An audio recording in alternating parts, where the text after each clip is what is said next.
Toplum TV-nin həbsdə olan jurnalisti Fərdi İsmailov təcridxanada 3 gündür aclıq aksiyasına başlayıb. Bu barədə onun anası Məlahət İsmailova məlumat verib. Fərdi İsmailov telefon danışığında anasına bildirib ki, yan kamerada saxlanılan Seymur adlı məhbusun ölüm təhdidləri təcridxana rəhbərliyi tərəfindən etinadsızlıqla qarşılanıb. Jurnalisti hədələyən məhbus qısa müddətə başqa kameraya köçürülsə də daha sonra yenidən öz yerinə qaytarılıb.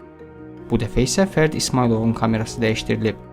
Stat: Fərdi 8 nəfərlik dolu kameraya aparıblar. Yerə matras atıblar ki, burada yat.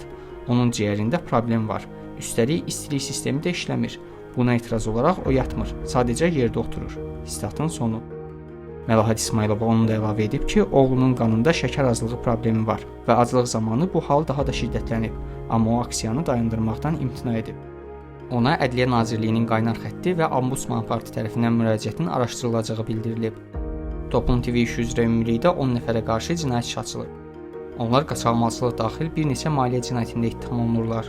Özləri cinayət işinin quramı olduğunu və siyasi sifarişlə həbs olunduqlarını bildirirlər.